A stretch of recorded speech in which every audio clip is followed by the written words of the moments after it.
platicarles lo mismo que ya habíamos platicado. Nada más que, pues esa explicación que les estaba yo dando, pues creo que valdría la pena, echar un poquito la historia atrás y volverla a platicar, aunque sea de forma un poco rápida. Pero sí, eso que les estaba platicando, pues yo creí que lo estaban viendo y bueno, lo que me dicen es de que no lo estaban viendo. Este, mm, bueno, una pregunta. Ahí ya están viendo nuestra pantalla en la que normalmente escribimos. Sí, ya se ve Sí, ya se perfecto. ve. Ya se Sí, logra profe, ver. ya se ve. Ok, bueno, lo que yo les platicaba era de que a veces, pues nosotros andamos por acá arriba y creemos que pues la vida es igual para todos, ¿no? Que eso es a veces lo que nuestros ojos alcanzan a ver. Este, pero hay suelo que está debajo de nosotros que está siendo sometido a un estrés o a un esfuerzo. Ese esfuerzo, pues es sometido al peso de las partículas que tiene encima. Esas partículas que tiene encima se van acumulando y me da un esfuerzo vertical, o lo que nosotros calculábamos la vez anterior, un esfuerzo vertical total y efectivo. Ahora, resulta que también tiene unas presiones laterales o unos esfuerzos horizontales. Eso es antes de que nosotros lleguemos a construir cualquier sitio, en cualquier sitio. Pero si además nosotros se nos ocurre la brillante idea de, pues de que ahí queremos que exista un hospital, una escuela, un edificio de departamentos o lo que sea. Bueno, pues esta nueva estructura va a tener como consecuencia un incremento de presiones sobre el terreno. Y ese incremento de presiones, pues va a hacer que esta partícula de suelo que ya estaba muy a gusto y que ya había encontrado un cierto equilibrio, pues ahora reciba este incremento de esfuerzos.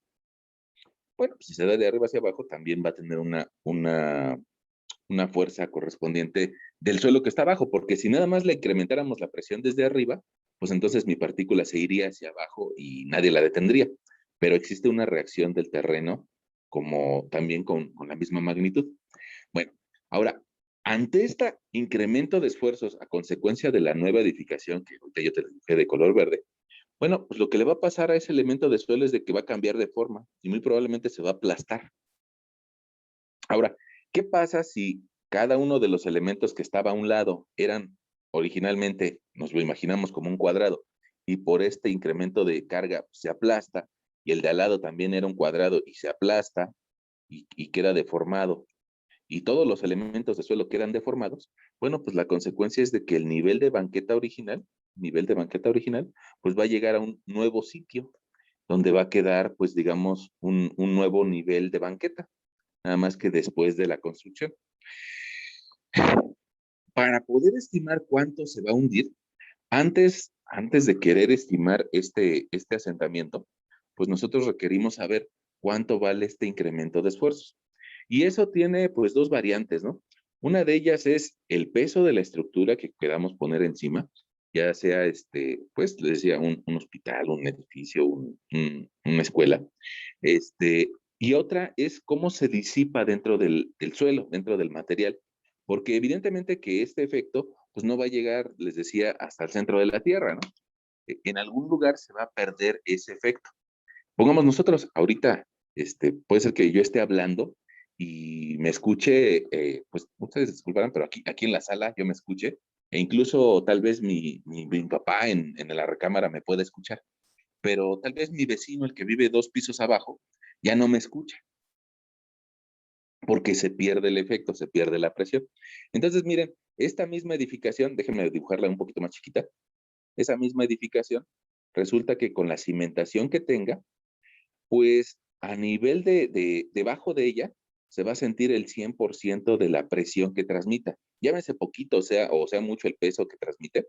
Exactamente abajo de ella se va a sentir el 100% de ese esfuerzo. Pero si me voy tal vez 2 metros abajo, probablemente ya no se sientan más que un 95%. Y si me voy 2 metros abajo, pues probablemente ya se sienta un 90, un 83%. Y cada vez se va a ir sintiendo menos el efecto de esta nueva edificación. Y resulta que hay alguna profundidad donde el suelo ya ni siquiera se entera que hay algo nuevo hasta arriba. Resulta que hay una profundidad donde dice, sí hay algo nuevo allá arriba. Yo ni lo escuché, como si tuviéramos un vecino pues que vive a cinco o seis casas de nosotros y que llega y en la noche ya hace mucho escándalo, bueno, pues probablemente digas, yo ni lo escuché, yo me dormí a todo dar, ¿no? Entonces, pues existe una profundidad en donde, bueno, creo que es muy poquito. Existe una profundidad en donde ya ni siquiera se entera el suelo de que hay algo nuevo. Y bueno, esa es la intención del día de hoy, calcular hasta qué profundidad se pierde la presión. Ahora, resulta que si nosotros también lo podemos ver así de esa forma, como un corte, o también nos lo podemos imaginar de otra forma, a ver de cuál nos queda más claro. Probablemente debajo de esa estructura, 5 centímetros abajo, todavía se sienta el 100% del efecto de la nueva estructura, del peso, el 100% de la presión. Tal vez 2 metros más abajo, pues se sienta un 90, y 2 metros más abajo, por decirte un número, tal vez se sienta un 80%, y más abajo, pues ya se sienta un 70, y así sucesivamente. Y se va generando algo que se llaman bulbos de presión, y cada vez se siente menos, tal vez aquí un 30%, un 20% del esfuerzo original. Si nosotros le hacemos un corte a ese bulbo de presión, si le hacemos un corte a ese bulbo, pues lo que estaríamos viendo sería la gráfica de un lado, cómo a medida que se profundice, cada vez va teniendo menor fuerza el efecto de la nueva estructura. Bueno, ahora, para investigar eso, pues habría que saber propiedades de este material que se llama suelo, ¿no? Y entonces por eso, pues podríamos utilizar parte de lo que es teoría de la elasticidad. Es decir, cuando nosotros veíamos la materia de resistencia de materiales, nosotros sabíamos de que el material tenía ciertas propiedades de elasticidad, de relación de Poisson, de densidad y de algunas otras propiedades. Bueno, pero desgraciadamente hay que hacer algunas hipótesis o algunas suposiciones. Y resulta que hace más o menos unos 140 años, llegó un cuate que se apellidaba Businesc, me parece que se llamaba Joseph Businesc,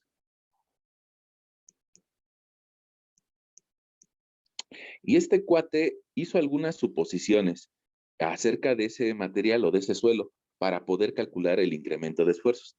Businesc, digamos que dijo, híjole, es que la verdad el suelo es un material bien complejo, ¿no? Tiene partículas sólidas, tiene partículas líquidas, tiene gases, tiene materia orgánica.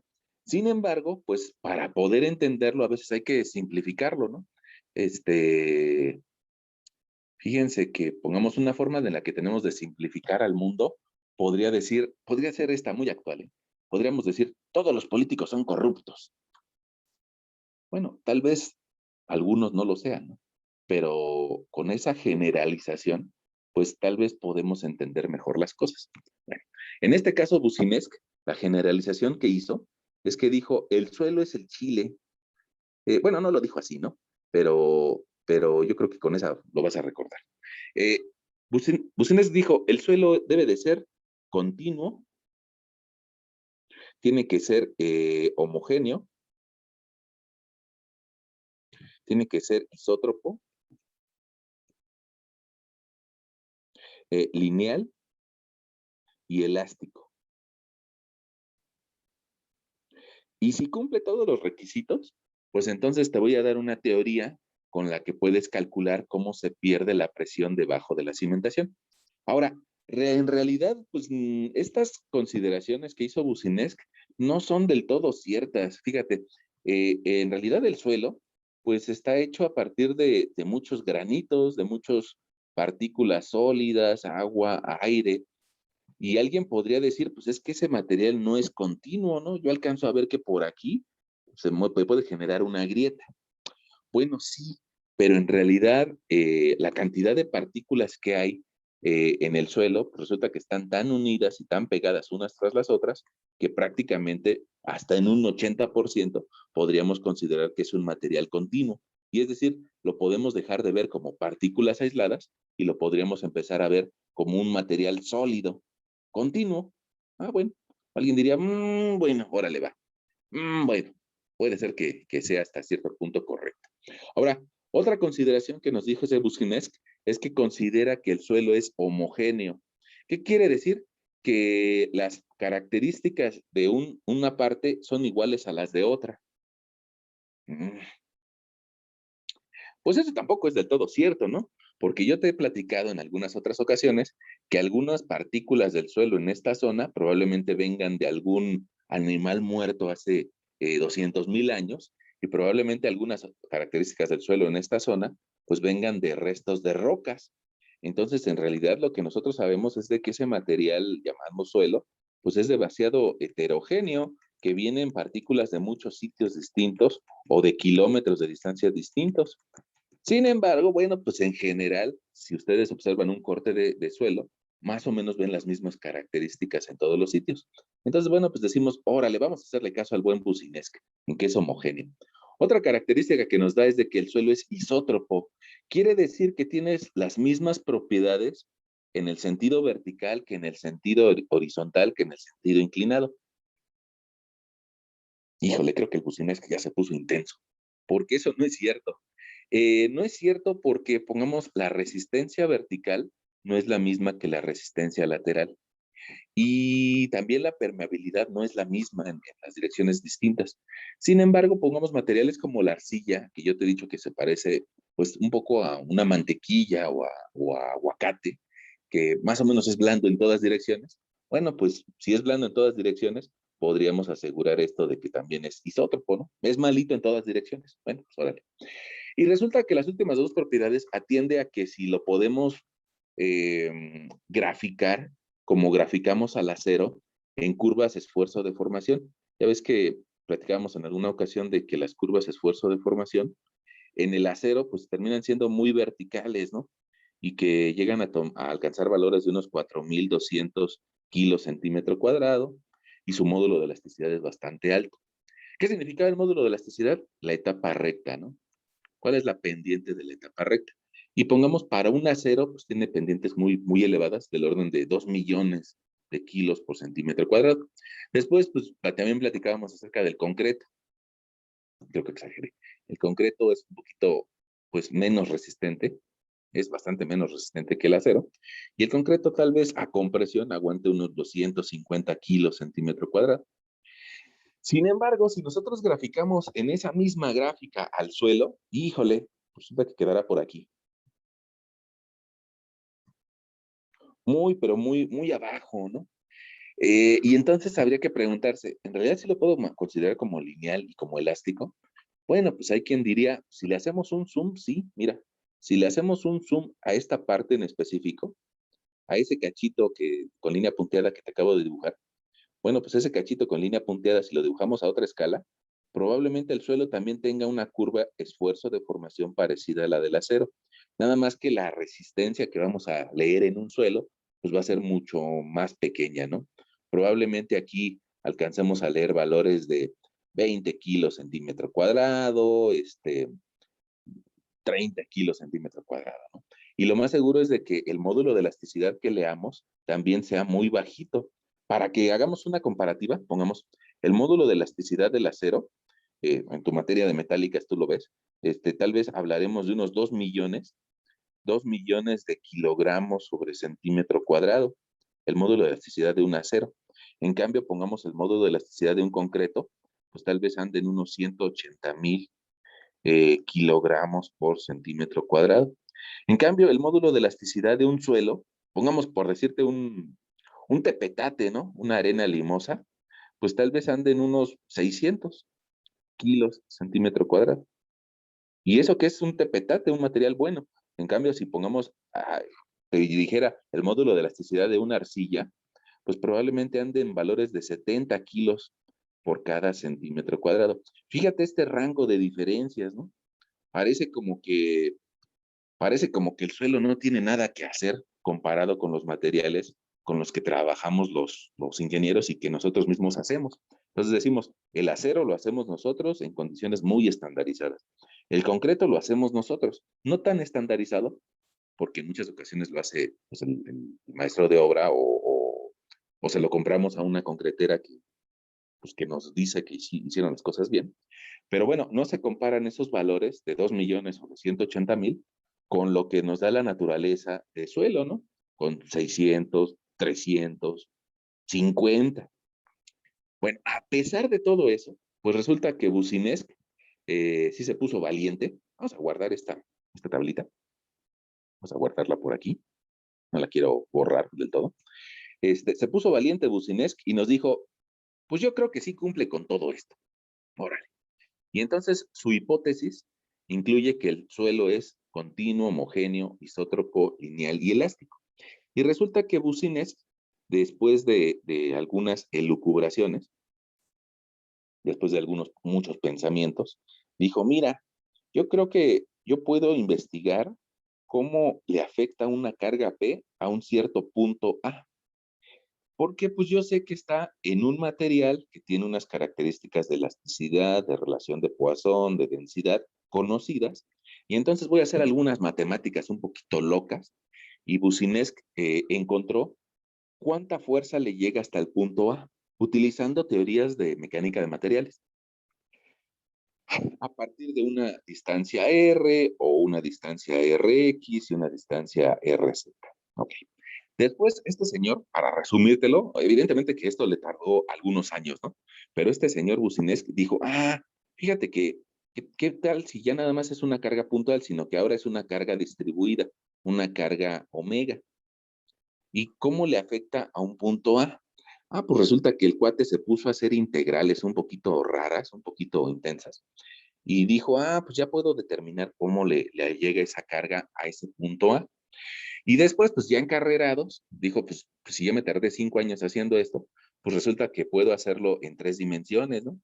Y entonces en el eje de las X, de las Y y de las Z, pues resulta que al señor le pagaron para, bueno, tal vez estoy exagerando, no sé si le pagaron o no, pero hizo alguna investigación en donde desarrolló cómo le afecta una carga circular, cómo le afecta una carga circular a un cierto punto, a una profundidad.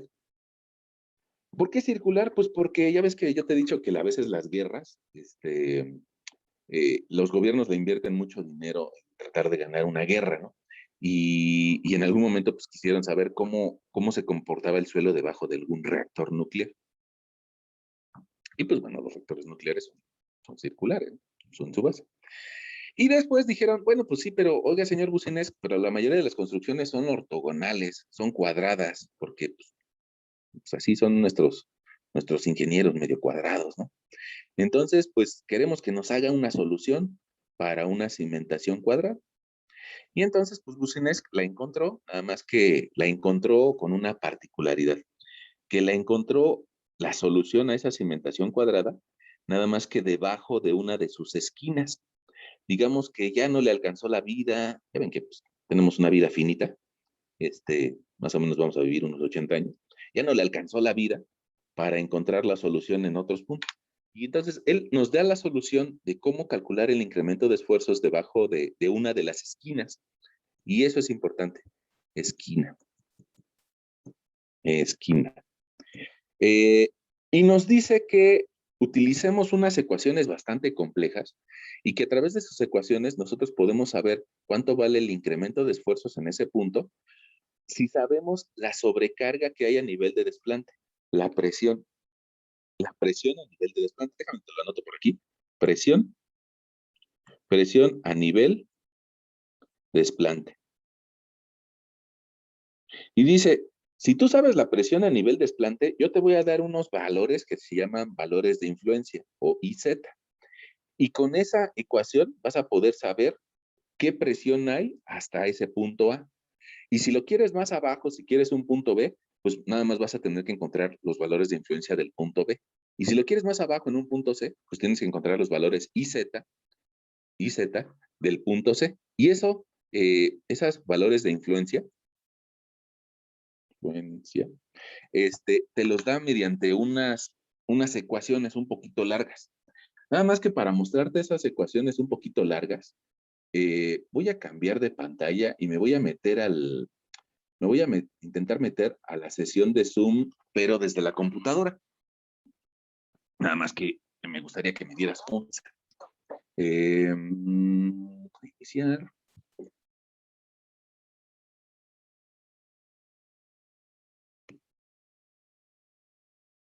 Um,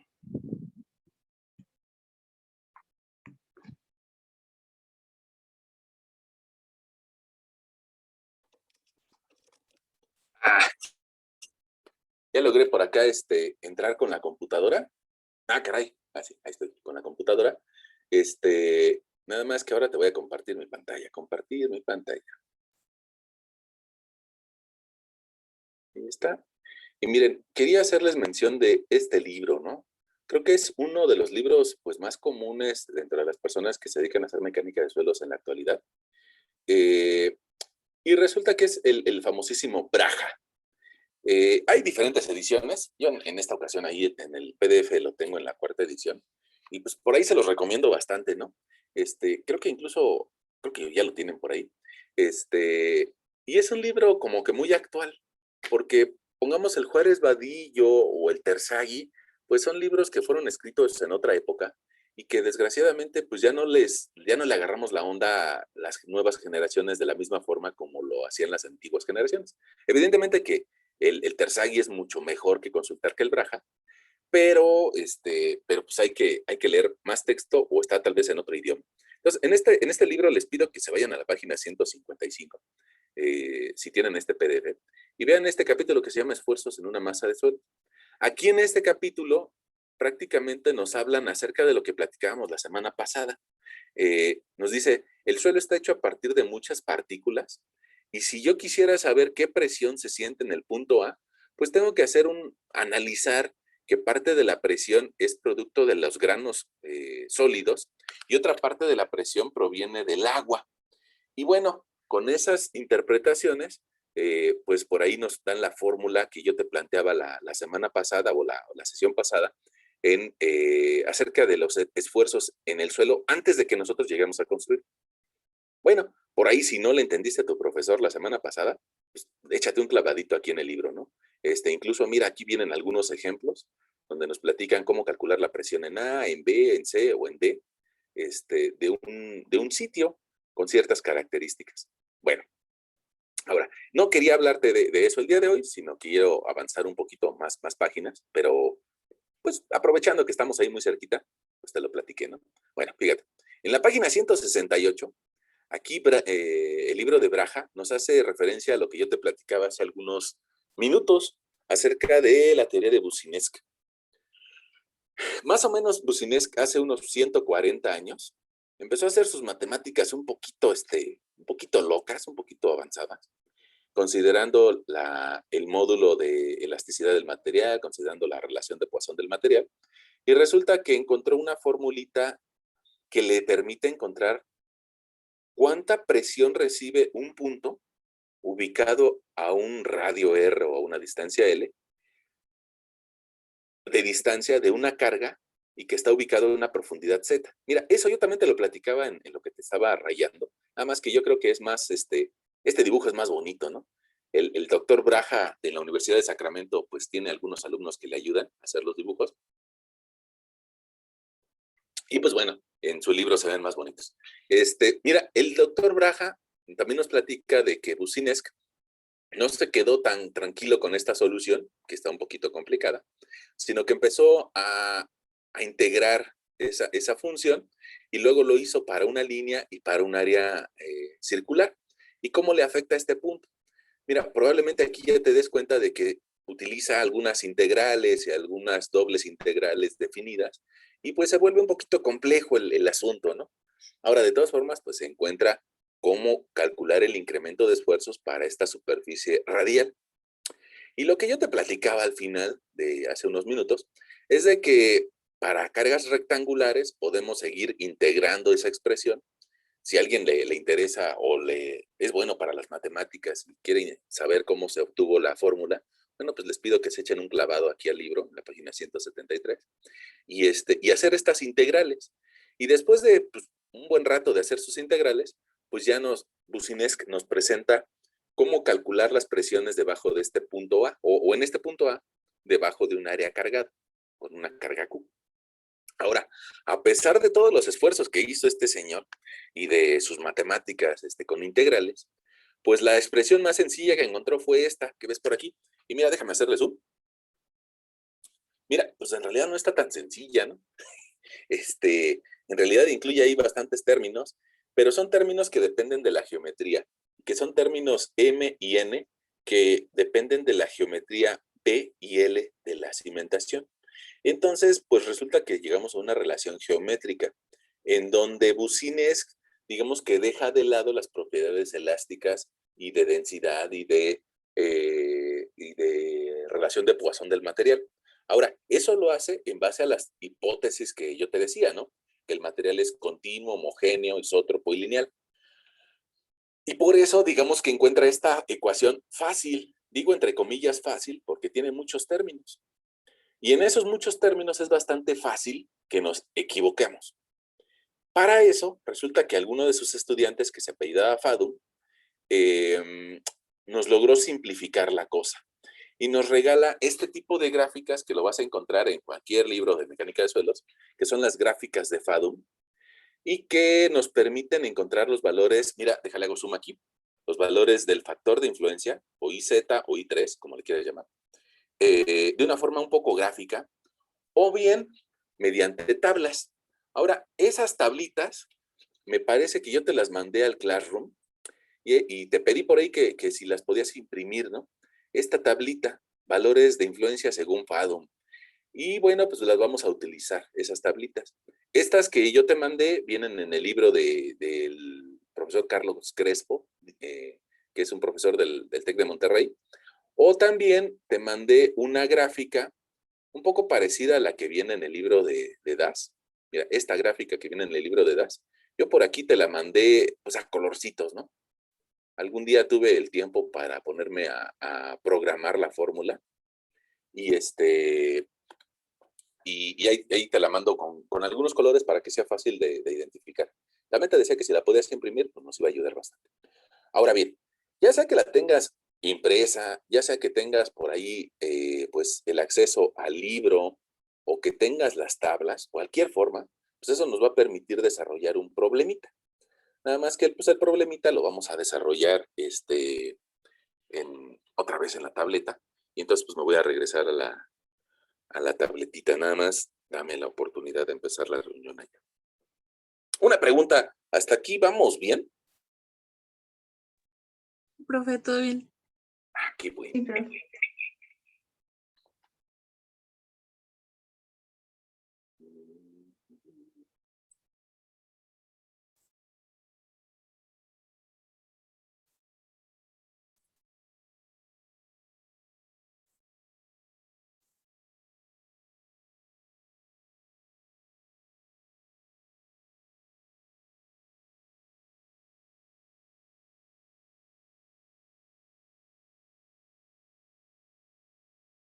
Ah, perdón, ya estoy por acá otra vez.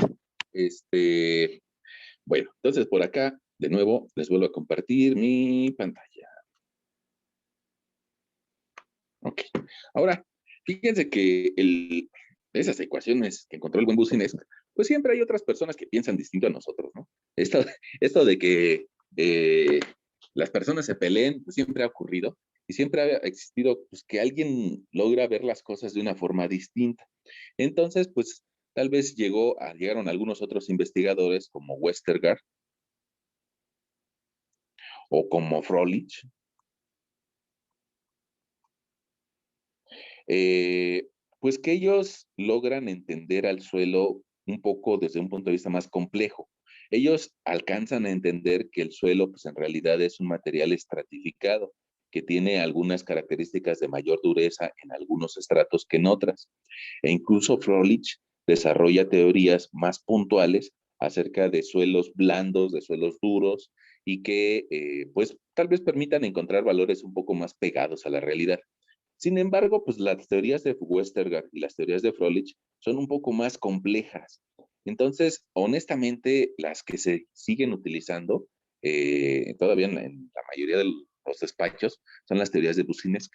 Entonces, es bueno que sepas que hay otras teorías, hay otras formas. Si a ti te interesara, pongamos, hacer tu tesis acerca de mecánica de suelos, pues tal vez te pediríamos que checaras estas, ¿no?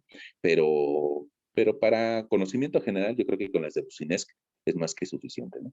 Bueno, ahora, eh, yo les decía que pues habría que hacer algún ejemplito, ¿no? Nada más que antes de hacer el ejemplito, déjame aclararte dos cosas.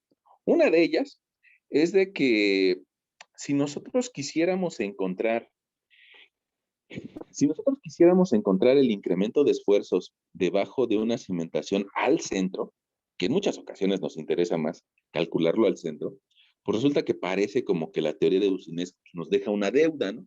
Porque yo te acabo de decir que esa teoría de Boussinesq nos da el incremento de esfuerzo solamente en la esquina. Ah, pero pues somos mexicanos, ¿no? Somos mexicanos y somos ingenieros y pues somos más inteligentes. Entonces, como somos descendientes de los ingenieros previos, resulta que a nuestros ingenieros previos se les ocurrió una forma para engañar al método. Y la forma para engañar al método, pues es establecer unos ejes en otro punto, establecer unos ejes en el centro del área cargada. Y nuestros ingenieros antecesores dijeron, oigan, ¿y si calculamos esta área, esa área que sea igual a un cuarto del área original? Pues resulta que el método de Boussinesq ya me va a dar el incremento de esfuerzos debajo de esa esquina. Ah, mira, queda todo dar sobre el punto A, sobre el punto B o sobre el punto C. Y al fin y al cabo no estoy rompiendo las reglas que me dejó Boussinesq. Me está dando el incremento de esfuerzo sobre esa esquina.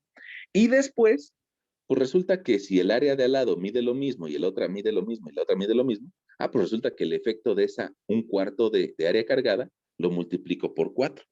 Entonces, digamos que el incremento de esfuerzos en el centro del área cargada lo podría utilizar con la misma expresión, pero multiplicándolo por 4 veces el efecto. ¿Por qué? Pues porque hay 1, 2, 3, 4 áreas cargadas.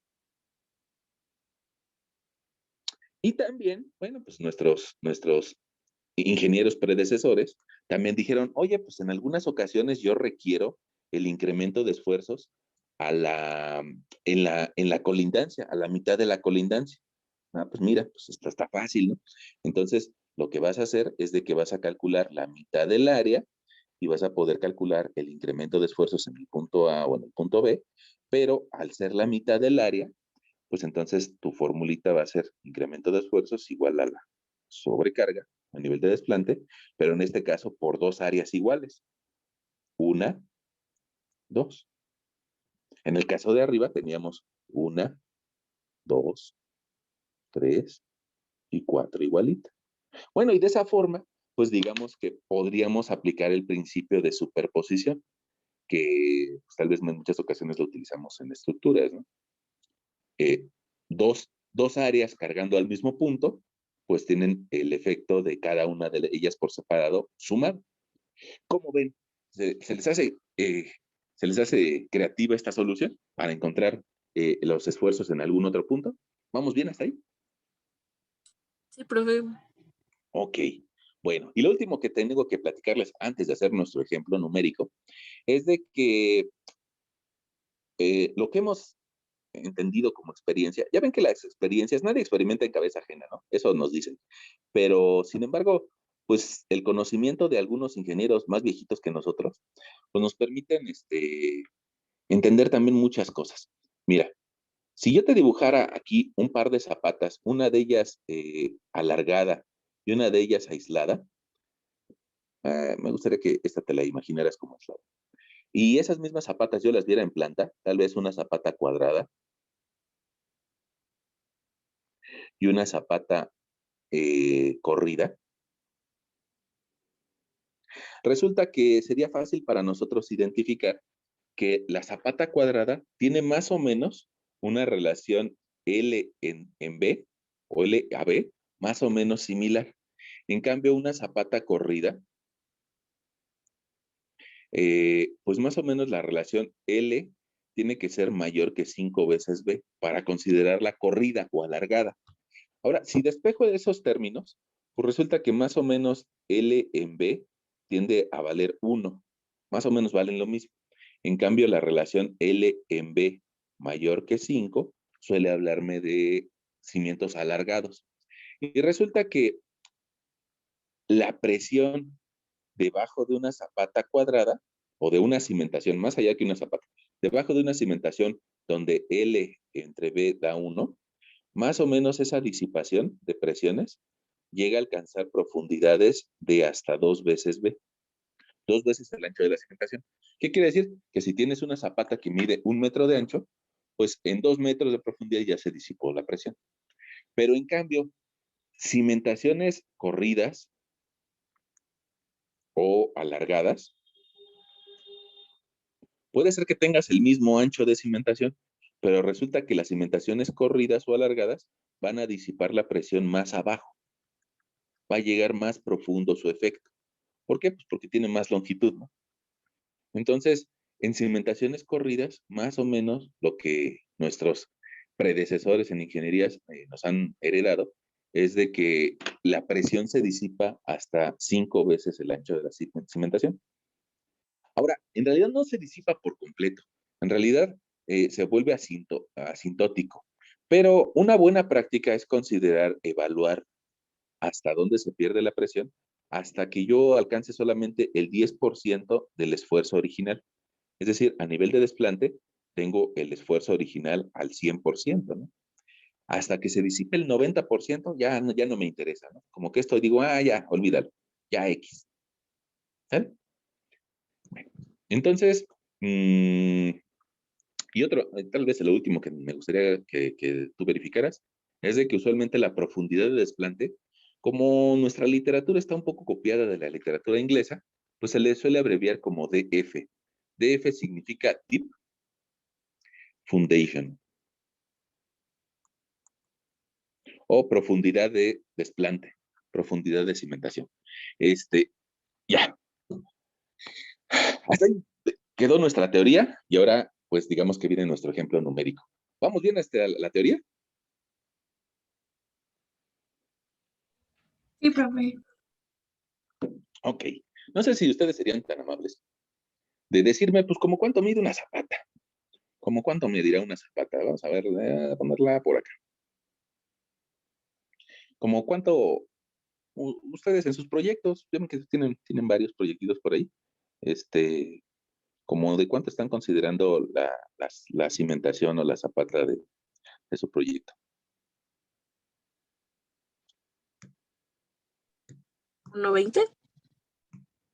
Ok, vamos a considerar lo que nos dice la compañera, un ancho de 1.20. ¿Y como de cuánto de fondo, compañera? Como de 1.80.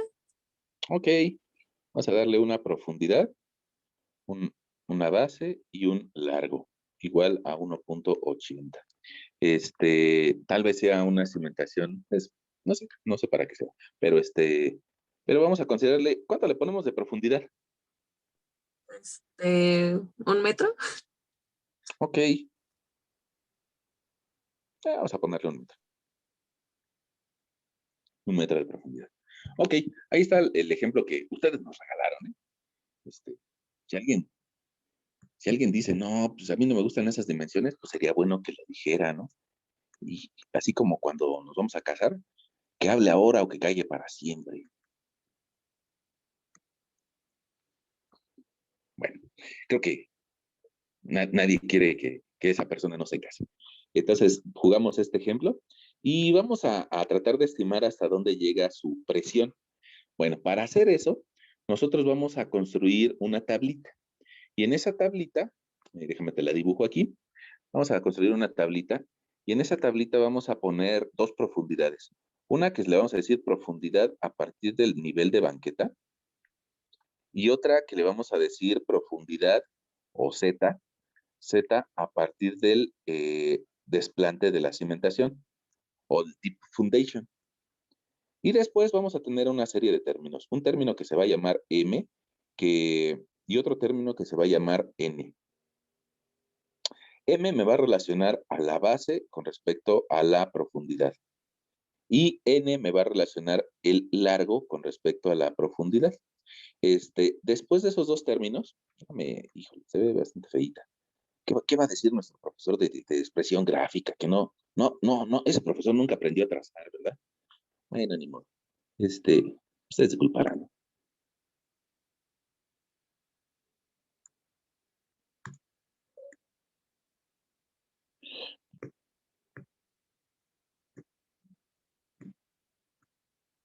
Ahí está mi tablita, para que no se enoje mi profesor de expresión gráfica. Ahí está mi tablita. Profe, una Y pregunta. La sí, medida de profundidad es un 80, ¿verdad? o sea, vamos a ver si nos expresamos mejor. Sí, es un 80, pero vamos a ver, vamos a dibujar esa misma zapata en planta.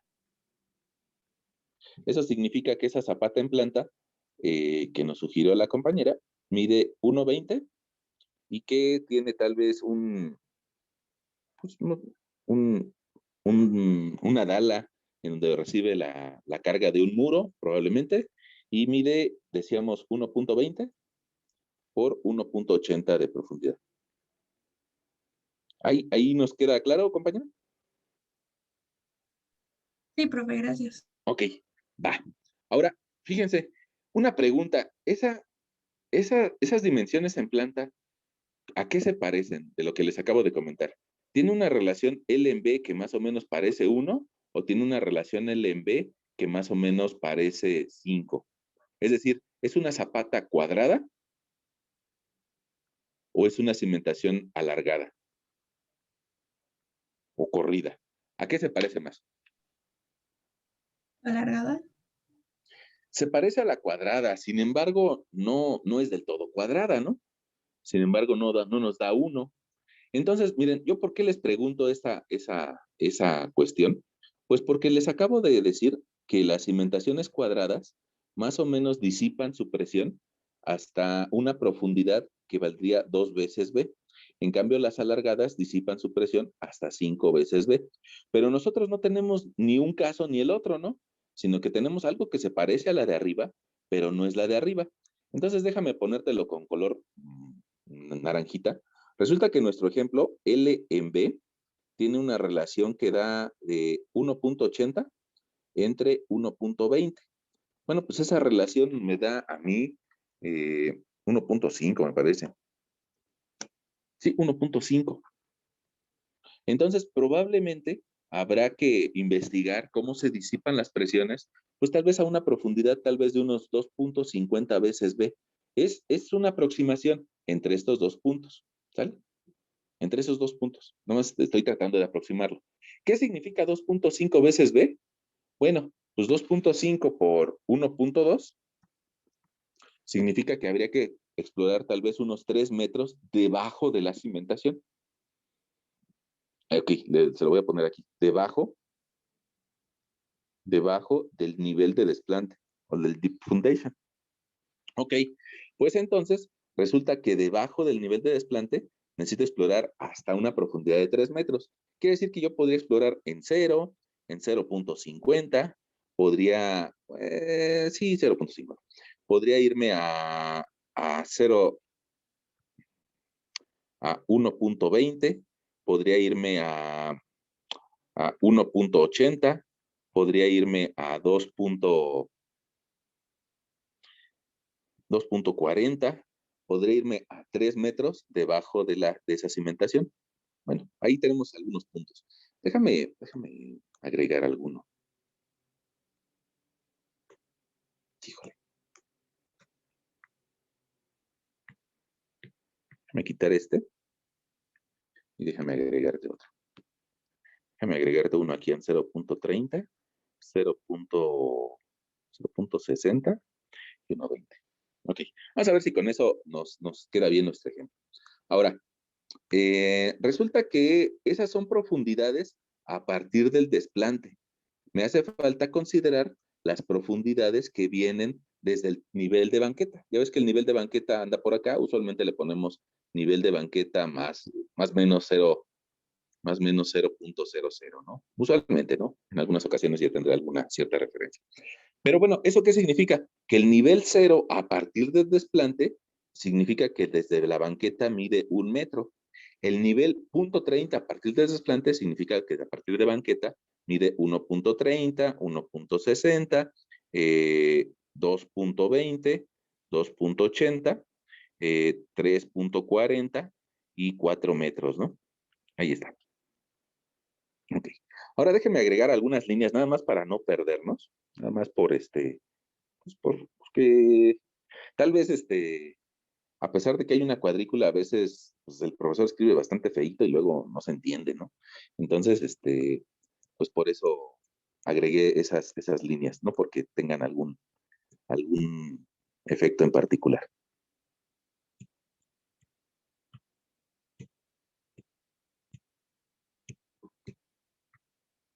Bueno, en esas profundidades vamos a investigar cómo se comporta el cambio de presiones. Nada más que mira, yo te dije que el procedimiento de Boussinesq solamente me da el incremento de esfuerzos en una esquina. Si me le quedo viendo a esta planta, pues resulta que mide 1,80 por 1,20, pero yo no quiero calcular el incremento de esfuerzos en una esquina, sino que lo quiero calcular al centro. Entonces, por esa razón, pues voy a trazar una línea que me permita dividir esta cimentación en 4 partes. Y a una de esas partes le voy a calcular su incremento de esfuerzos o su relación de influencia. Y después a esta parte la voy a multiplicar el efecto por 4 áreas. Nada más que esa parte, digamos que va a medir la mitad de la longitud, es decir, va a medir 0,90 y va a medir la mitad de la base. Quiere decir que va a medir 0,60. ¿Cómo? ¿Vamos bien?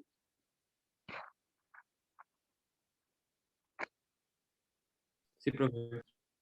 Esta base, si quieren, le podemos llamar base prima, porque no es la base completa. Si quieren, le podemos llamar base prima y sería 0,60. Y esta L le podemos llamar L prima y valdría algo así como 0,90. Bueno, pues a partir de esas dimensiones empezamos a calcular nuestra tabla. Y nos vamos a enfrentar primero con un pequeño problema, que resulta que esa tabla, el primer valor que viene por ahí bueno, tal vez no el primero, sino el primero que podemos calcular, este de 0, pues tenemos un pequeño problema. Yo les pido que en su calculadora traten de meter esa expresión y sería 0,60 entre 0. 0,60 entre 0 me parece que da... ¿Cuánto les digo? Error matemático. Error. Error matemático, vamos a romper la matrix, ¿no? O sea, como que híjole, eso no se puede. Bueno, entonces vamos a corregirnos a nosotros mismos y vamos a eliminar ese 0 y vamos a ponerle algo que sea un truco, algo muy parecido al 0, pero que no sea 0, 0,01. Bueno, ya no es un 0, ¿no? Entonces ahora sí ya puedo dividir 0,60 entre 0,01, perdón, y a mí me dio 60. Me dio 60. Ahora, si hacemos lo mismo para el renglón de abajo, pues resulta que si dividimos 0,6 entre 0,3, me va a dar de 2. Si divido 0,6 entre 0,6, me da 1. Si divido 0,6 entre 1,20, me da 0,5. Si divido 0,6 entre 1,8, me da 0,3333. Si divido 0,6 entre 2,4, me da 0,25. Y si divido 0,6 entre 3, me da 2, 0,2. Ok. Ahora hacemos lo mismo con el 90. Y el 0,9 entre 0,01, ahí me dio 90. Si divido 0,9 entre 0,30, me da 3. Si divido 0,9 entre 0,6, me da 1,5. Si divido 0,9 entre 1,20,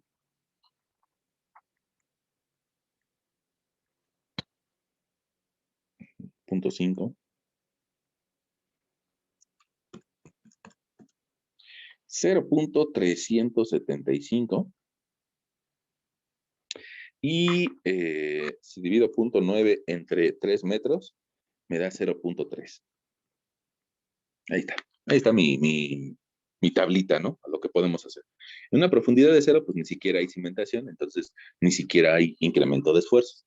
Bueno, ahora, las últimas 2 columnas las vamos a utilizar con el valor de influencia, el IZ, y con el esfuerzo, con el incremento de esfuerzos, y este incremento de esfuerzos va a estar dado en toneladas metro cuadrado. Bueno, ahorita vemos cómo calcular. Ahora, ese valor del incremento del IZ, o del factor de influencia, lo vamos a obtener de las tablas o de la gráfica. Yo te pediría, perdón, primero que buscáramos este valor, mira el de hasta abajo, Es el más, yo creo que es el más fácil de encontrar. Vamos a buscar una m igual a 0.20 y una n igual a 0.30. Vamos a las tablas. Ustedes probablemente las tengan impresas. Yo le voy a hacer un zoom aquí a mi pantalla. Y si busco 0.20 con 0.30, mira, m de 0.20, déjame bajar mi plumón. M de 0.20 con n de 0.30, pues me voy a encontrar un valor, que en este caso da de 0.02585. Bueno, pues ese valor hay que escribirlo en nuestra tablita. Ya ves que, mira, inclusive el título que alcanzamos a ver en esta gráfica dice, valores de influencia para esfuerzos verticales debajo de una esquina según Fadum. Y ya todo concuerda, ¿no? Lo que yo te decía que era en la esquina y que era según la teoría de Boussinesq, que después Fadum nos hizo el favor de hacer la tablita. Bueno, entonces, con punto 2 y con punto 3 nos da 0.02585. Hay que escribirlo en la tablita. 0.02585. Ok. Fíjate, te pediría que buscáramos, ahorita buscamos los intermedios, pero te pediría que buscáramos esto para que le vayas entendiendo. Mira, ¿qué pasa si yo busco una m de 0.5 y una n de 0.75? M de 0.5, m de 0.5 y una n de 0.75. Mira, la tabla de al lado trae otra vuelta la m de 0.5. Desgraciadamente la n igual a 0.75 no existe en esta tabla. Entonces, pues tendría que interpolar los valores entre estos dos que son los más cercanos, entre el de 0.7 y el de 0.8. Entonces, pues la forma de hacerlo pues, es simplemente encontrar un valor medio, ¿no? Porque estamos en un valor que está exactamente a la mitad. ¿Qué quiere decir? Pues que vamos a sumar ese punto 10,340 más punto 11,035 y la mitad o el promedio de esos dos valores nos va a dar un valor intermedio que a mí me parece que les da 0.10687, ¿no? 10,68,75. 68,8 podríamos decirle, ¿no? ¿Cómo ven? A ese valor intermedio sí le entendemos por qué. Sí, profe. Sí, profe. Ok, vamos a escribirlo. Entonces, 0.10688. Ok. Bueno, pues resulta que esa misma historia la podríamos hacer en el renglón de abajo. Probablemente el valor de 0.5 sí lo encontremos, pero el valor de 0.33 no lo vamos a encontrar. Entonces vamos a nuestra tablita y si quieres ahora te lo pongo de color morado. El valor de 0.5 sí lo encontramos, pero el 0.33 no lo encontramos. Entonces, si yo estoy buscando un 0.333 y los más cercanos que tengo es un 0.3 y un 0.4, pues lo que tengo que hacer es encontrar estos dos valores. Nada más que a diferencia del caso anterior, donde estaba exactamente a la mitad, ahora está a un tercio. Entonces, para encontrar esto del tercio, pues yo tendría que dibujar una reglita de 3. Mira, te lo voy a dibujar aquí arribita, una regla de 3. Fíjate que yo tengo dos valores. Uno de ellos vale 0.03866 y el otro de los valores vale 0.05593. En medio de esos dos valores hay un montón de valores intermedios. Ahora, ¿qué puedo hacer? Pues dibujar un triángulo. Voy a dibujarlo con el mismo color morado. ¿Y qué diferencia hay entre 0.3? Este valor inicial o el de abajo se da para 0.3, mientras que el valor alto se presenta para 0.4. Eso significa que hay una diferencia de 0.1. 0.1 entre valores exactos, ¿no? Valores exactos. Ok. Pero en cambio, con respecto a la diferencia de los valores, pues habría que sacar esa resta. 0.05593 menos 0.03866, pues resulta que nos da 0.01727. Ahí está. Ahí tengo un triángulo grande.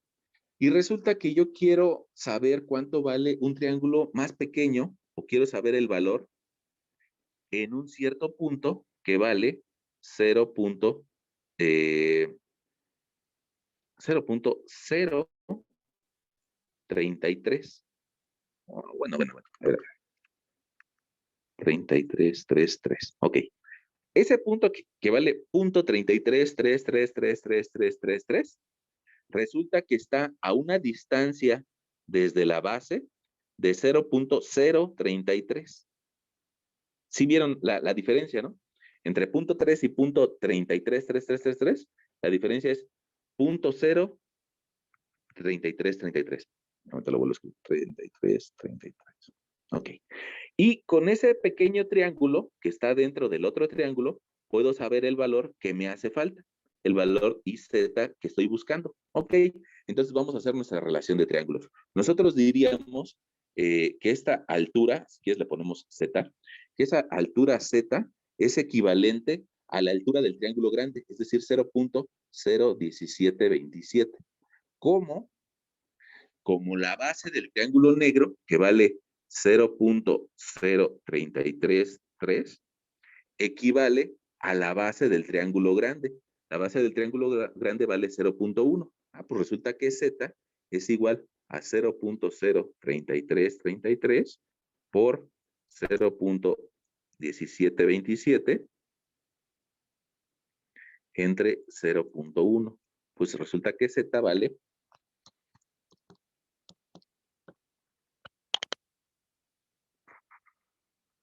me faltó, disculpen, ese 17 le va a hacer falta un 0.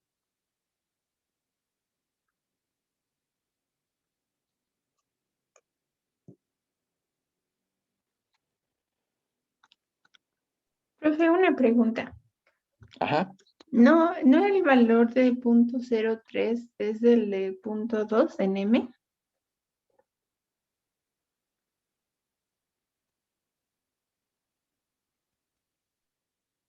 Ah, ah, uy. Lo que nos está diciendo la compañera es de que tomamos dos valores, está bien nuestro procedimiento, casi nos está diciendo, la están haciendo bien, pero debió de haber sido del valor de abajo. Eso es lo que nos quiere decir, ¿cómo va, compañera? Sí. Bueno, gracias. Gracias, pero entonces estábamos haciendo algo mal, ¿no? Entonces vamos a volver a plantearlo, nos sirve como repaso. Tenemos que plantear una relación de triángulos, tenemos dos valores, el más bajo de ellos vale 0.05593, el más alto de ellos vale 0.07111. La diferencia entre esos dos valores, uno está dado para 0.3, el otro está dado para 0.4.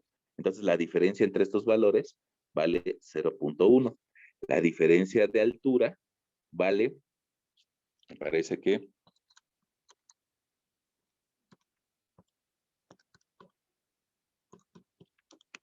0.01518. Y esa diferencia de altura, nosotros lo que estaremos buscando será una Z más pequeña dentro de un triángulo semejante que tenga una cierta altura, y esa altura pues debe de corresponder a un valor que yo estoy buscando que vale 0.33333. Bueno, pues resulta que la distancia entre 0.3 y 0.333 vale 0.0333. Ahí está. Y entonces decimos otra vez que Z equivale, la altura del triángulo pequeño equivale a la altura del triángulo grande, como la base del triángulo pequeño equivale a la base del triángulo grande. Y bueno, nosotros podríamos calcular esta Z como la multiplicación de 0.0333 por 0.01518 entre 0.1. Y encontramos nuestro valor de Z, ¿no?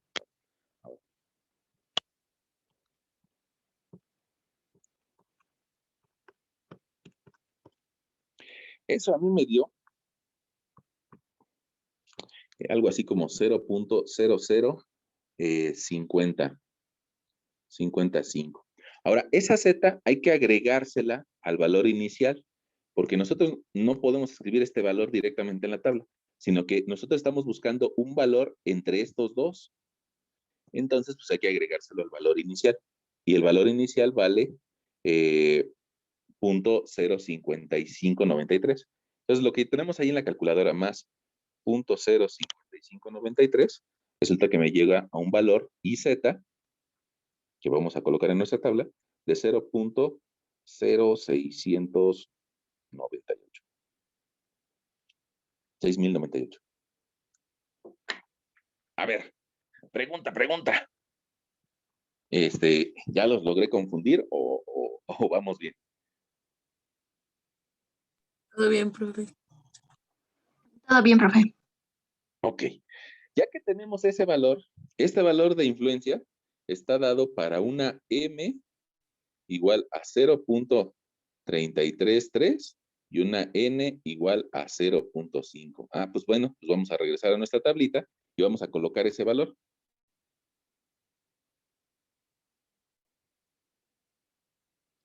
.0.06098.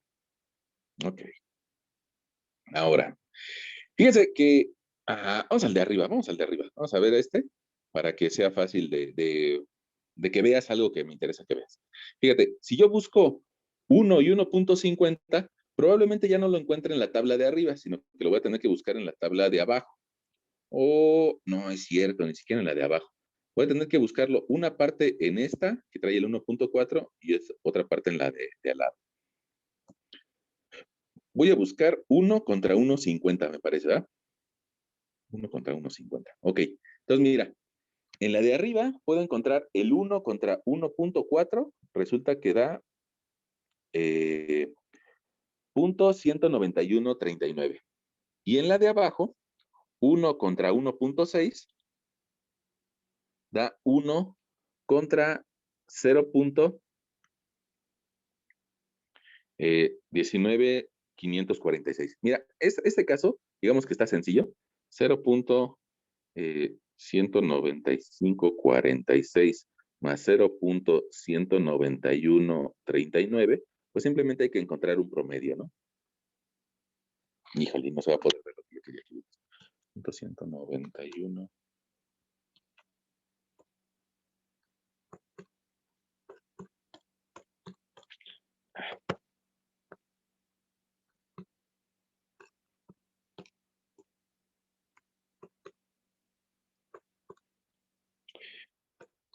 A mí ese valor me dio de 0.1934. Sí les da a ustedes lo mismo, ¿no?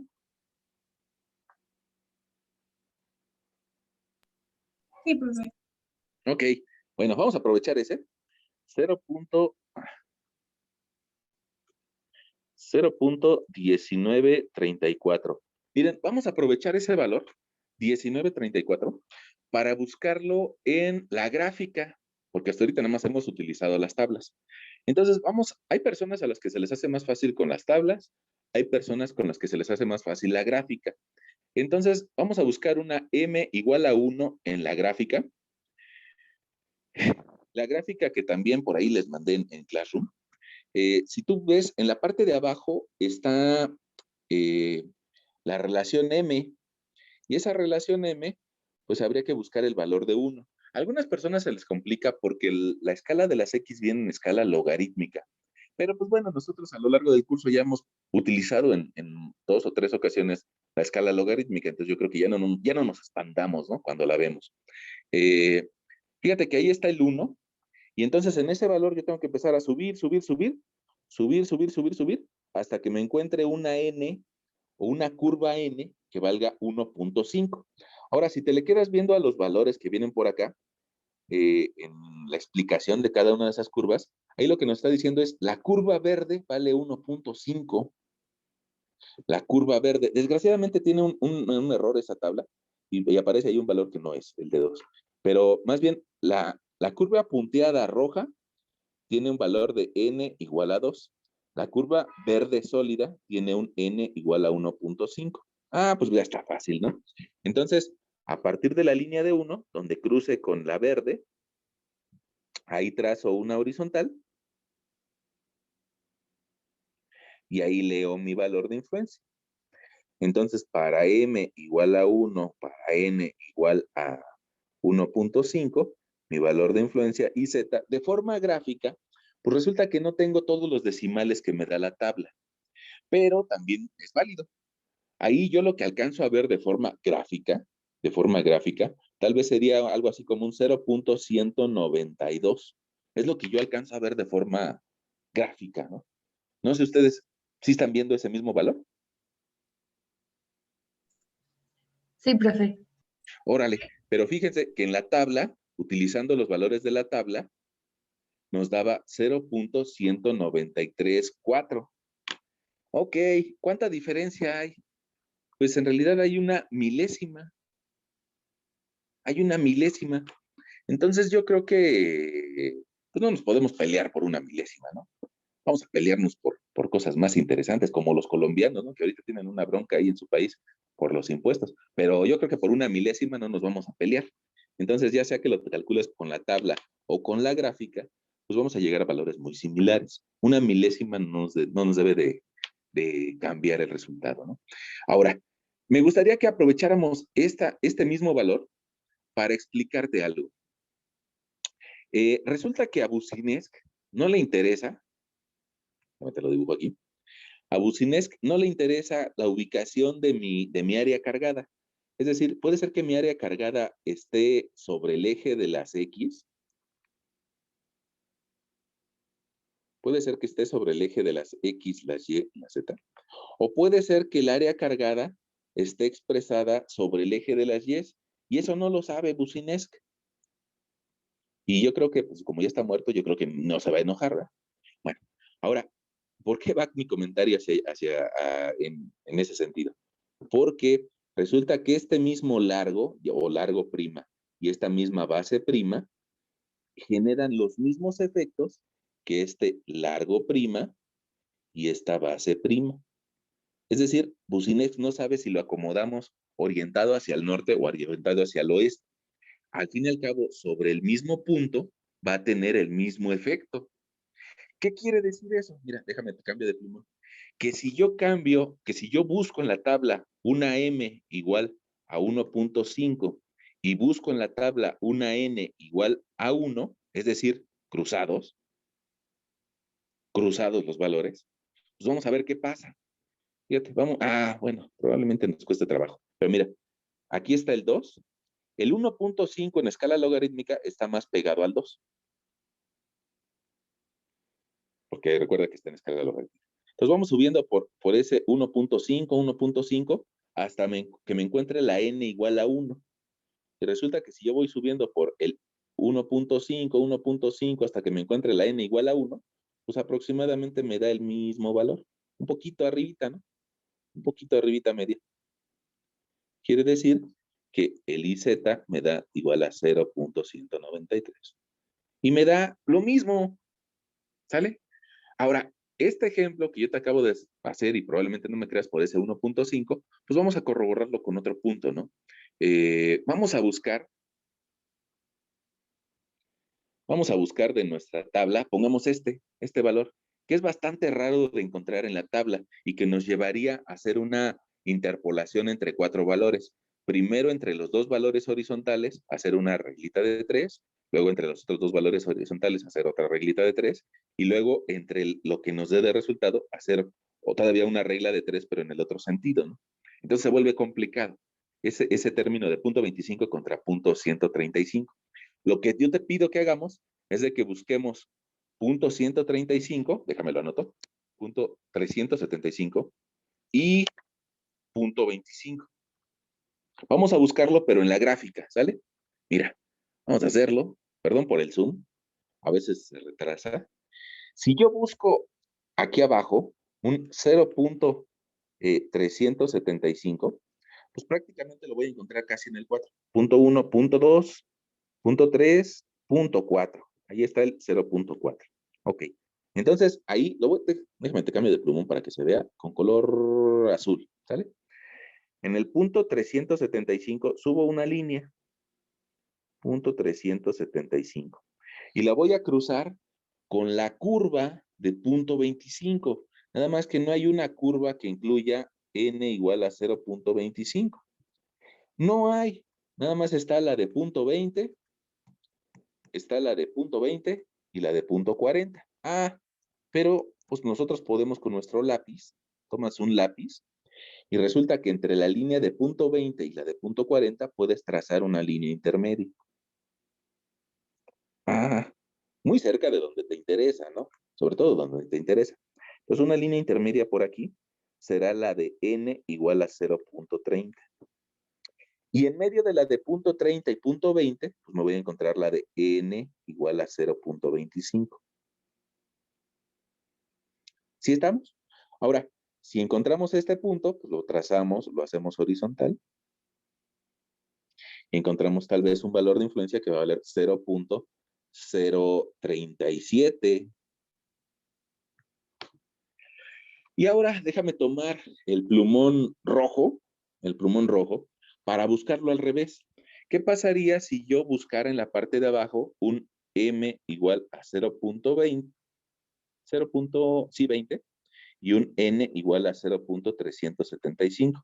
Bueno, pues el punto 20 lo encontraría aquí en el 20, subiría, y un n igual a 375 sería la mitad, y luego prácticamente por acá. Bueno, aquí nos dio un poquito de mayor diferencia. Aquí nos da algo así como 0.031, ¿no? Al fin y al cabo siguen siendo decimales, siguen siendo milésimas, pero ahí sí nos dio mayor la variación. Bueno, ahora vamos a llevarnos estos dos valores con toda la mala intención del mundo. Lo voy a copiar y lo voy a pegar en mi tabla, ¿no? Y vamos a buscarlo en la tabla a ver qué valor nos daría. Mira, ahí están esos dos valores.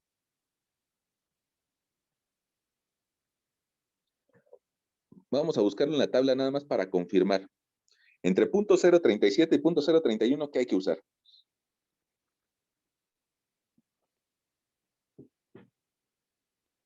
Punto 25.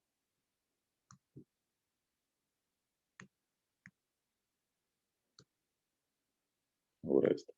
Dice punto 25, que está aquí a la mitad, con punto 37, que prácticamente es un punto 4, ¿no? Entonces, un valor intermedio estos dos.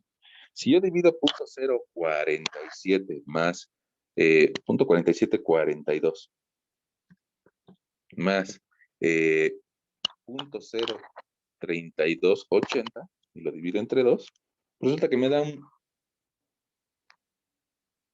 punto 0.4, punto 0.4. Comparado con lo que vimos de forma gráfica, pues si tenemos tres resultados, fíjense, déjenme anotar el último, 0.04. Pues yo creo que dentro de esos tres podríamos hacerle caso al intermedio, ¿no? Y quedarnos con el punto 0.37. Bueno, al fin y al cabo, con un poquito de más tiempo, podríamos particularizar más el valor exacto, ¿no? Si nos ponemos a hacer interpolaciones. Ahora, como ya nos quedan como 10 minutos, pues mejor nos avanzamos hacia el siguiente. Puede ser que yo encuentre el punto de 2 y 3 en la tabla. Vamos a buscarlo. 2 y 3. 2 y 3. 2 con 3. Fíjate que ahí nos está dando ese valor. Punto 2378. Y si lo busco al revés, si busco 2 con 3, resulta que también nos da punto 2378. Entonces, pues bueno, puede ser que lo busques con las M en la horizontal o las M en la vertical. De todas formas, nos debe de dar el mismo valor. Y si lo hacemos en la gráfica, otra vez vamos a buscar el 2 y el 3. 2 y 3. 1, 2, 3. Aquí está. 2 y 3. Pues resulta que nos da un valor de 0.237. 23.7 yo alcanzo a ver de forma gráfica. Y en la tabla, 23.78. Bueno, pues nos está dando lo mismo, ¿no? ¿Cómo ven?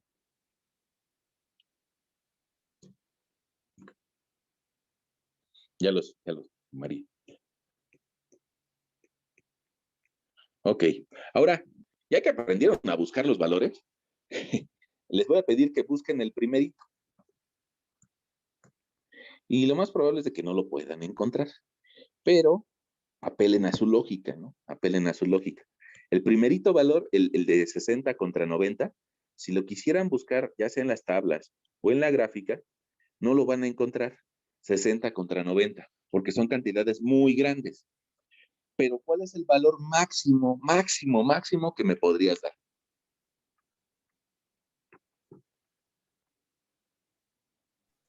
Podríamos buscarlo con 6 y con 8 y 10, ¿no?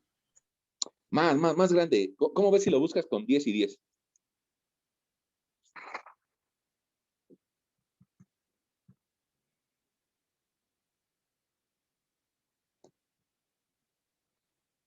O con más de 10. Mira, aquí la tablita me dice, algo que mide más de 10 le pone infinito, algo que mide más de 10 le pone infinito. Y resulta que a lo que mide más de 10 y más de 10 nos da un valor de 0.25 en la tabla. En la gráfica, me dice, si mide más de 10, pues vete a la última línea que puedas. Si mide más de n igual a 5, pues vete a la última curva que puedas. Y el último valor que me da sería un 0.25. Es decir, tanto la gráfica como la tabla me dicen, si hay valores muy, muy grandes, utiliza 0.25. ¿Por qué me da ese valor de 0.25? Ah, porque corresponde a un cuarto del área. ¿Te acuerdas de esto?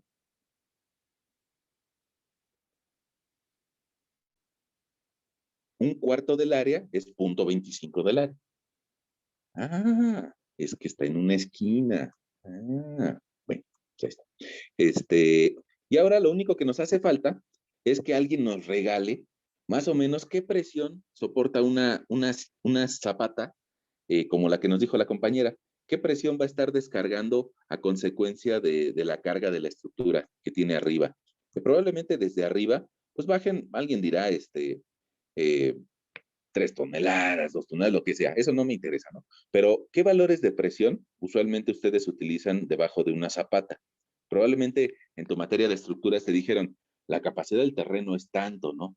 O vamos a bajarle el terreno esta presión. ¿Qué valores utilizan?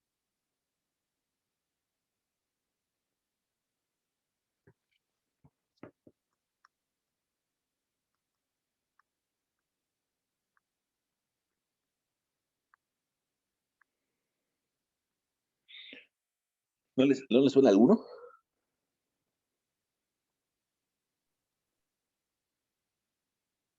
Suéltalo, suéltalo, suéltalo.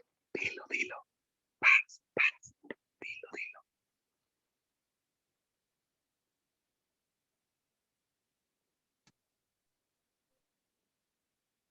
Sí, sí. Ya iba, ya iba, ya iba. Dilo, dilo, dilo. 10 toneladas. Ok, eso suena bien. Fíjense que ese valor de 10 toneladas por cada metro cuadrado que nos propone la compañera es tal vez una resistencia de una zona de lomas, ¿eh? Si quisiéramos bajar 10 toneladas en zona de lago, va a sufrir mucho la cimentación.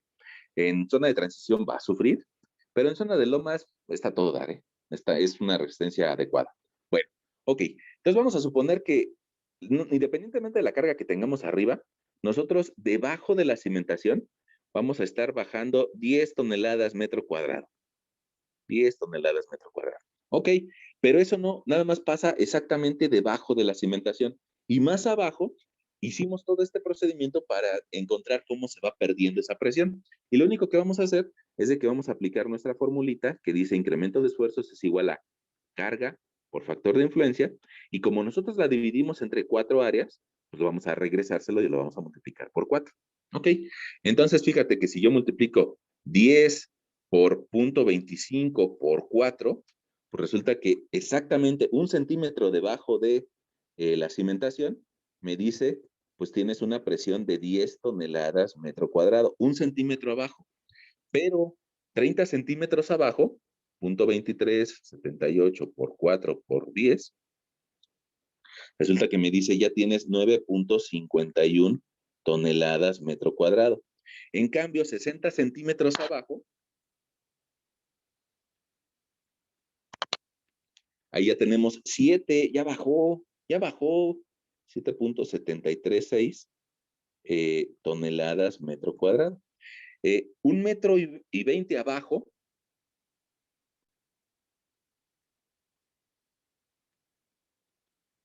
resulta que baja un valor de 4.2752, y un poco más abajo,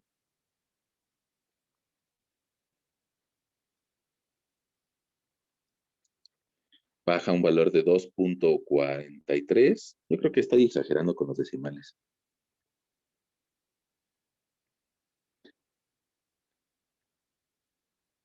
$2.43. Más abajo,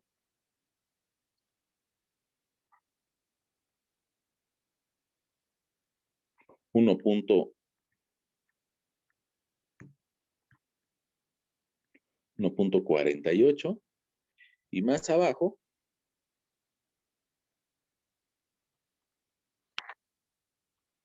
llegamos a un valor de 1.034. Ok, probablemente nos hizo falta un puntito al final, ¿eh?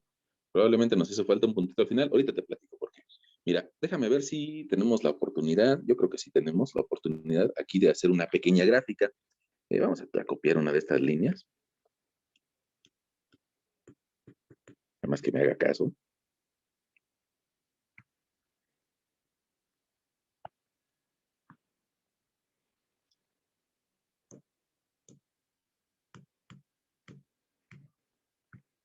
Mm.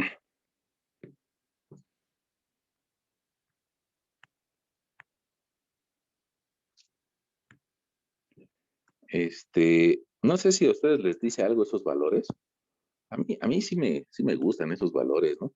Como que parece que se va perdiendo la presión a medida que se profundiza el análisis del terreno, ¿no? Ahora se está perdiendo hasta una profundidad de 4 metros.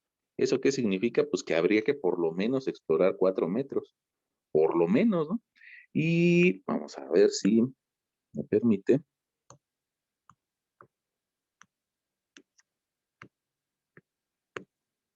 Híjole, me falta una. Bueno, vamos a ponerla aquí. ¿Cómo ven? ¿Vamos bien o no? Ya los confundí, ya los perdí. Todo bien, profe. Qué bueno. Bueno, ahora lo que voy a intentar hacer, y alguien con justa razón me va a decir, ay, profesor, ¿para qué se complica la vida si tiene en el fondo una retícula? Bueno, pues a veces tal vez es la costumbre de andar dibujando retículas ahí en el pizarrón, y con esa retícula pues tratar de darnos a entender, ¿no? Ahora esta retícula creo que me quedó un poquito cuadrada. Ahí está, vamos a ver. Fíjense, ahora, ¿qué me interesa que vean ustedes? Híjole, me falta un minuto oficial de clase, pero si me paso 2 o 3 y se tienen que ir, pues no hay ningún problema, ¿no? Si se tienen que ir, ningún problema, nada más checan los últimos minutos en el video, y y si me pueden aguantar un minuto más, pues estaría re bien. Entonces, aquí en el eje de las yes, estoy escribiendo profundidades. Y sobre el eje de las X te voy a dibujar incremento de esfuerzos.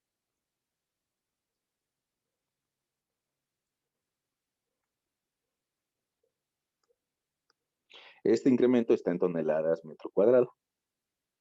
Ok. Ahora, fíjate que nos dice esta grafiquita. A 1 metro de profundidad, resulta que vamos a sentir todo el efecto de la cimentación. Es decir, que vamos a sentir un efecto de 10 toneladas metro cuadrado. En cambio, a 30 centímetros abajo, resulta que ya nada más vamos a sentir un 9.51. 60 centímetros abajo, resulta que ya vamos a recibir menos. Vamos a recibir algo así como un 7.79, perdón. 7.79. Resulta que más abajo, a una profundidad de 1.20 debajo de la cimentación, o una profundidad total de 2.20, vamos a recibir una presión de 4.27. Y más abajo, a 280, resulta que vamos a recibir 2.43. Y más abajo, 1.48 en 340. Y en 4 metros, pues 1.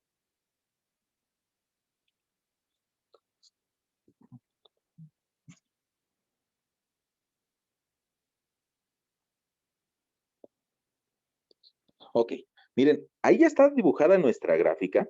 Sin embargo, si alguien de ustedes cree, considera, opina que le hace falta como que precisión a esa gráfica, pues lo único que podríamos hacer o lo que podemos hacer es agregar más profundidades. Pongamos aquí, parece como que nos hace falta una profundidad que mida como un 80, ¿no? Como un 80, como un 90. Entonces habría que agregar otro renglón aquí que dijera 1.90 y encontrar que a una relación a partir del desplante de 0.90, encontrar otros valores para que se defina de una mejor forma nuestra gráfica. Por cuestiones de tiempo, pues bueno, pues es difícil, ¿no? Pero incluso cuando estamos de forma presencial también es difícil agregar muchísimos puntos, ¿no? Sino que más o menos en los puntos que manejamos ahorita son los suficientes. Ahora, ¿por qué no hay presiones arriba de 1 metro? Pues porque arriba de 1 metro lo que tengo es la cimentación. Entonces, arriba de 1 metro, digamos que está apenas la zapata muy cómodamente pasándole fuerza al terreno natural, pasándole una presión de 10 toneladas, 10 toneladas metro cuadrado. Ahora, si le preguntamos a una partícula que está a 6 metros de profundidad, ¿hoy está sintiendo la nueva presión? Usted te diría, pues prácticamente no, prácticamente no. Prácticamente el 90% de la presión se disipa hasta una profundidad de 4 metros. Fíjate que aquí ya andamos en el 90%, bueno, más bien en el 10% del esfuerzo a nivel de superficie, ¿no? Entonces, habría que explorar nuestra campaña de exploración para determinar las propiedades del suelo, por lo menos habría que llevarla hasta 4 metros de profundidad. De repente hay personas que dicen, híjole, es que nada más excávale 50 centímetros. Pues al fin y al cabo no pasa nada, ¿no? Y ya ven que pues, luego las cosas sí pasan, ¿no? Entonces, aquí les estoy mostrando hasta qué profundidad se va a disipar el 90% de la presión. Me cambio de colorcito, ¿no? Se llama. Si tú nada más quieres hacer la excavación porque pues porque nos da flojera, porque queremos pagarle poquito al estudio de mecánica de suelos, dice, no, pues nada más vamos a hacer una excavación que llegue hasta unos 50 y de ahí sacamos muestras y las mandamos al laboratorio. Bueno, pues esa exploración hasta unos 50 en realidad no te va a servir de gran cosa, ¿no? Para calcular deformaciones. Habría que hacer una excavación que por lo menos recabe muestras, por lo menos hasta 3 metros, ¿no? Yéndonos un poquito benevolentes, pero en realidad pues debería ser hasta 4 metros, que deberíamos de tener nosotros muestras que mandar al laboratorio y que provocarle un análisis. Bueno, creo que lo que yo tenía que platicarte acerca de incremento de esfuerzos, pues ya está plasmado hasta aquí. No sé si tienen alguna duda, algún conflicto.